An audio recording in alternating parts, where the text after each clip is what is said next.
Au printemps, c'est le temps idéal de s'occuper de votre filtreur au sable. En fait, je dis au sable, mais maintenant, à l'intérieur, c'est du verre de filtration, justement avec un pouvoir de filtration supérieur.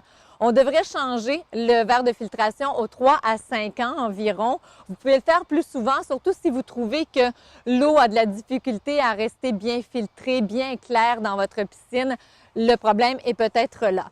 Maintenant, au printemps, temps idéal pour le changer parce que la plomberie n'est pas branchée, le filtreur est déjà vide. Mais sachez que vous pouvez le faire en tout temps, même en plein milieu de la saison. Simplement, les premières étapes qui sont différentes. Donc, on va commencer par fermer la pompe de la piscine et retirer notre bouchon de drainage. De cette manière-là, l'eau va s'écouler.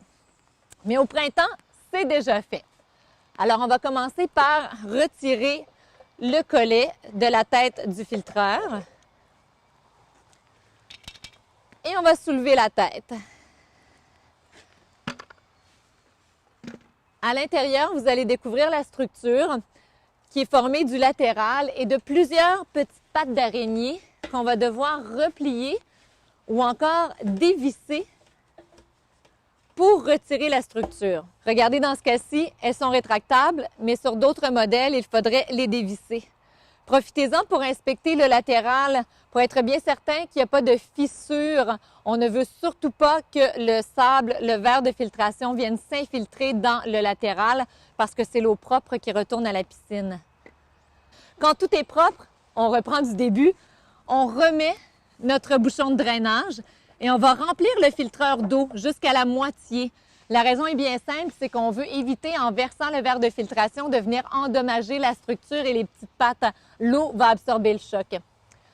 On remet notre structure en dépliant à nouveau ou en revissant les petites pattes une à une. On va le mettre bien au centre du filtreur. Si vous travaillez à 2 personnes, une personne peut boucher le latéral pendant que l'autre verse le verre de filtration. Si vous êtes seul, utilisez un adhésif pour éviter que le verre ne s'infiltre dans le latéral. On met le verre et par la suite, on va venir refermer notre filtreur en déposant notre tête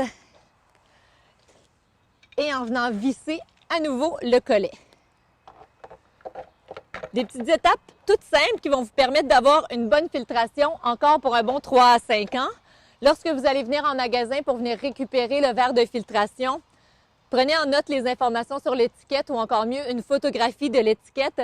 Ça va nous aider à vous fournir la bonne quantité exactement de verre de filtration pour remplir votre filtreur.